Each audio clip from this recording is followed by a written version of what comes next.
थोड़ा सा ही दिन बचा है, उसके बाद जुजुत्सु काइसेन का एंडिंग हो जाएगा। गेगे अकुतामी ने कह के रखा है कि वो फैंस को एक सेटिस्फाइंग एंडिंग देंगे। मेरी बात किया जाए ना तो यार मेरे को लगता है कि जुजुत्सु काइसेन का एंडिंग इतनी जल्दी नहीं होना चाहिए। मात्र 5 चैप्टर बचा हुआ है और बहुत सारे प्लॉट लाइंस है जिनका आंसर ना हमें गेगे अकुतामी से चाहिए। जैसे कि सुकुना का बैक स्टोरी कैसे बना, वो king of the curses, Novara का मिस्टीरियस बैक और मर्जर का क्या हुआ, इन सभी का आंसर हमें चाहिए।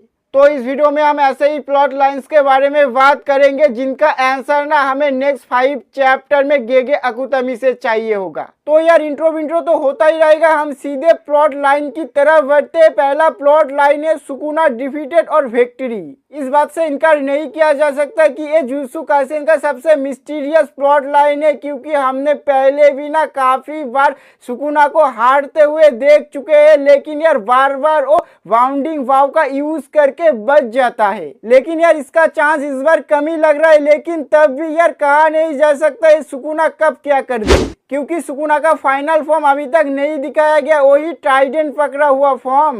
ये पोस्टर जो तुम स्क्रीन पर देख रहे हो ना, ये गेगे अकुतामी का ऑफिशियल पोस्टर है, लेकिन तब भी ये फॉर्म एनिमे में नहीं दिखाया गया।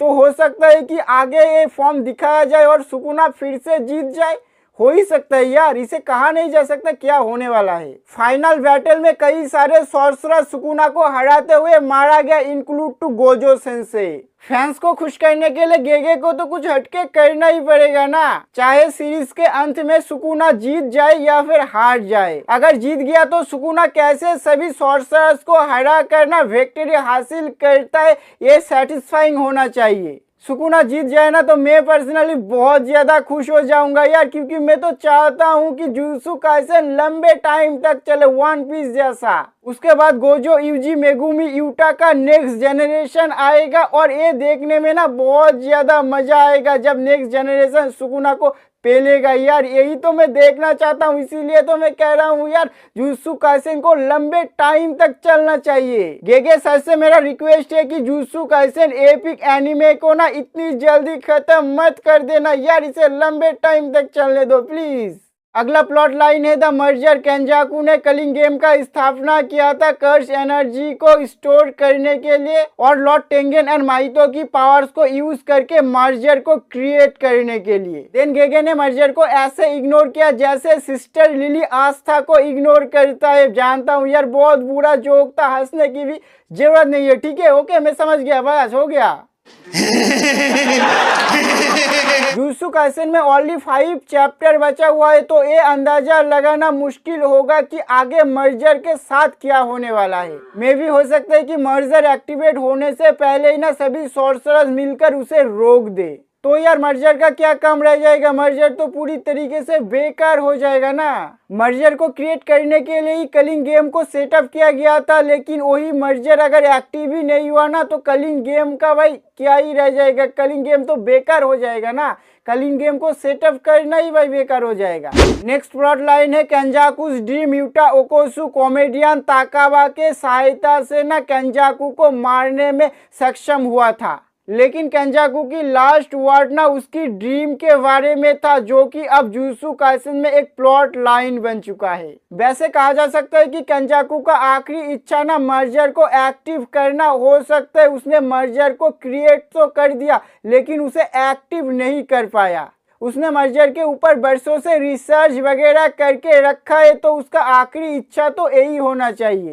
Next ओराउमे versus हकारी। इस बात से इनकार नहीं किया जा सकता है कि जेजेके में ये सबसे ज्यादा इग्नोर करे जाने वाला फाइट है। गेगे ने ओराउमे वर्सेस हकारी फाइट को इतना ज्यादा नजरअंदाज कर चुका है कि एनिमे कम्युनिटी में ये जस्ट एक मीम बन के रह गया। गेगे सर सीरीज खत्म होने वाला है, अब तो इन दोनों की फाइट दिखा दो। ओराउमे और हकारी भी लाइक मुझे अपने घर जाना है, मुझे अपने घर भेज दो, मुझे अपने घर जाना है मुझे घर जाना है। नेक्स्ट है यूटा कंट्रोल गोजोस बॉडी। गेगे अकुतामी ने फैंस को आश्चर्यचकित करके रख दिया जब ये पता चला कि र्यूमेन सुकुना के साथ लड़ते समय गोजो की मौत हो गया है और अब गोजो की बॉडी में यूटा ओकोसु ने कब्जा कर लिया। इसके अलावा ये भी पता चला कि गोजो की बॉडी को यूटा सिर्फ कुछ ही मिनटों के लिए यूज कर सकता है, उसके बाद उन दोनों की फिर से मृत्यु हो जाएगी। लेकिन यार बाद में गेगे अकुतामी ने इस बारे में तो कुछ कहा ही नहीं। गेगे को ये बताना पड़ेगा कि बाद में उनके साथ क्या हुआ, क्या वो मर गए या फिर जीवित है। भाई यार फैंस का सवालों का जवाब देते देते ना गेगे का पसीना छूट जाएगा, मैं बता रहा हूँ। हाँ, अगला है मेगुमी's फ्यूचर चैप्टर 266, एक important chapter of jujutsu Kaisen, क्योंकि इस चैप्टर से ना मेगुमी ने फाइट बैक करना शुरू कर दिया था against to Sukuna.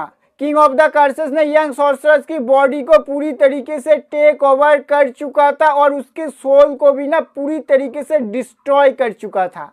Sukuna Megumi के बॉडी के अंदर है और उसे पूरी तरीके से कंट्रोल कर सकता है, तो ज्यादा संभावना है कि सुकुना के मौत के साथ साथ ना मेगुमी की भी मौत हो जाए। लेकिन यूजी मेगुमी को बचाना चाहता है तो क्रिएटर को कुछ हल तो निकालना पड़ेगा ना, वो भी मेगुमी को बचाते हुए। नेक्स्ट है the stay of Jujutsu Society Gege Akutami का ना ये सबसे बड़ा मिस्टेक हो सकता है। क्रिएटर इसका आंसर देगा या नहीं ये तो मेरे को नहीं पता, लेकिन जुजुत्सु काइसेन का तो वर्ल्ड बिल्डिंग कर दिया, लेकिन जुजुत्सु सोसाइटी को किसने स्थापना किया था ये अभी तक नहीं बताया। एनीमे में ये बार बार कहा गया है कि जुजुत्सु सोसाइटी ने बहुत सारे काबिल सॉर्सरर्स को बनाया है। कहानी शुरू होता है सातोरू गोजो के द्वारा एक बेहतरीन जुजुत्सु सोसाइटी बनाने की इच्छा से, लेकिन इस बात को भी इनकार नहीं किया जा सकता कि गेगे ने ना एक प्लॉट पॉइंट को छोड़ दिया है। किसने इस सोसाइटी को पहली बार बनाया था ये तो बताना चाहिए था ना सीरीज में। और अभी जब सीरीज खत्म होने वाला है, जुजुत्सु सोसाइटी का डेवलपमेंट दिखाने का ना समय ही नहीं है।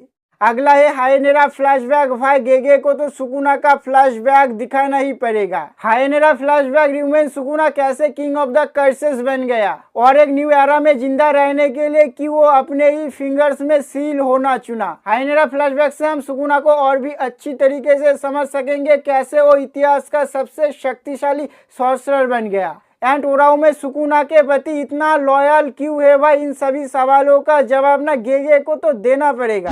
नेक्स्ट है UG इतादोरी character arc. इतादोरी character arc ना जुजुत्सु काइसेन में एक इम्पोर्टेंट आर्क होने वाला है। ओवरऑल यूजी ही तो हमारा मेन कैरेक्टर है ना, तो उसकी कैरेक्टर डेवलपमेंट थोड़ा अच्छी तरीके से होना चाहिए।